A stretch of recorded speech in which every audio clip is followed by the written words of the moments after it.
4 weeks ago, I launched my very first iPhone app and we've made over $1,000 and we have over $800 in monthly recurring revenue. I do not have a massive audience. I didn't run any ads and I did not do any sort of app store keyword optimization. Before even starting, I studied all the best creators and the best apps from ideation to building to marketing and tried to create a system for launching my own app. I also made a ton of mistakes along the way and I'm going to share them all in this video. So let's jump right in. Step 1, ideation. I used to really struggle with trying to find the perfect idea for an app or a website. This is really silly. Now I actually have too many ideas. All you really need to do is combine 4 elements: an emotional deep need, an established market, an unfair advantage, and a substantially different approach. There's a 5th element. I don't think you need it, but it does make things 1,000 times easier. I built Talk Macros. It's a completely different type of calorie tracker. You just say or type what you ate in plain English and AI logs the food for you. So let's break it down against our ideation framework. Not looking fat is one of the deepest emotional needs there is. There's literally 30 or more calorie tracking apps making over $10,000 a month right now. I have been a personal trainer for over 10 years and I know how to get people in shape. I'm using voice as the default logging method.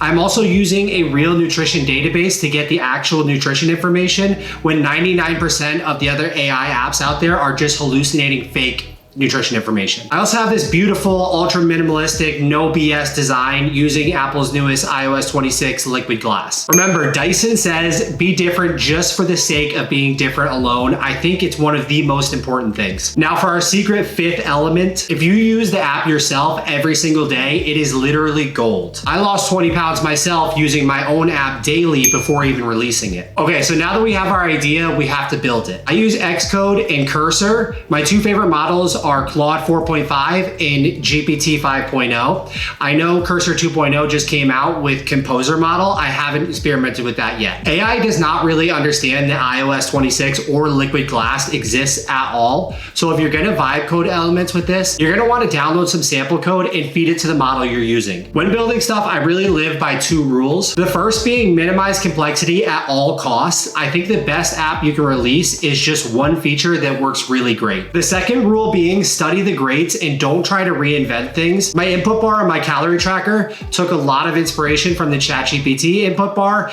and then my little rainbow animation effect is very similar to what Apple does with their AI. Before you even think of launching, make sure you have your friends and family use the app in front of you. This will be incredibly painful, but will show you the problems in your user experience. A really great iPhone builder told me you need to master patience in order to become a great iPhone developer. The process is slow and really painful. You just kind of have to play Apple's game. Now that we have the app built, you need to launch, right? Because if you don't have a big launch, your app is dead, right?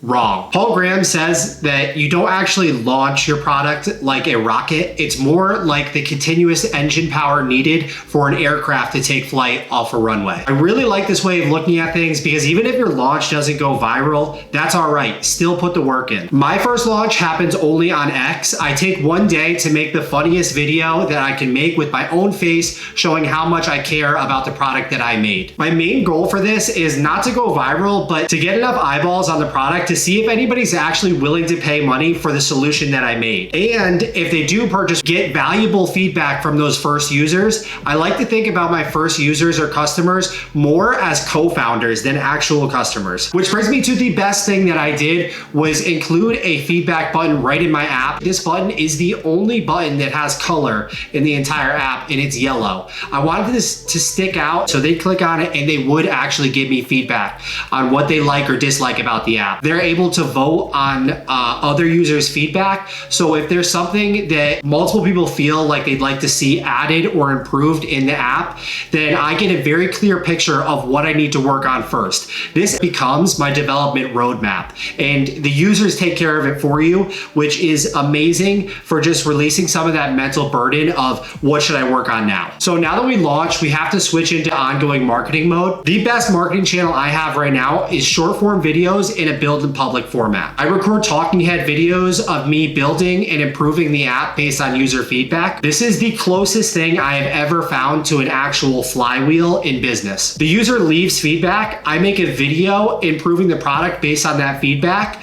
That gets me more users, which in turn leave more feedback. These shorts are really simple. I take the time to line up a good shot with clear lighting. I write a script out in Apple Notes, and then I give the script over to ChatGPT. I ask it to keep it my voice, but help me refine the pacing and also come up with a powerful hook so the content performs well on short form. I speed most videos up 110%, and then I put fast-paced music, something like 120 BPMs in the background. I always add captions because the majority of people have the sound off on their phone. I think that these are sort of a massive arbitrage right now. You don't have to be incredible at these. You just have to be better than most people, and the bar is set really low. If you speak clearly, have a decent script, have good lighting, put together a good shot with decent B-roll, then you're gonna get 500 to 1,000 views by default. I have one video that has almost 40,000 views, and it got me 200 trials started to my app. And this is organic, so it only cost me my time. But posting and hoping for a banger does get tired and sort of emotionally draining at times. The unpredictable nature of the algorithm and whether your video is gonna get a ton of views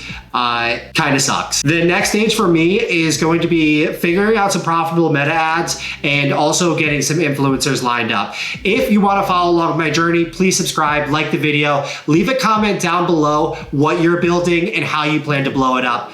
See you in the next one.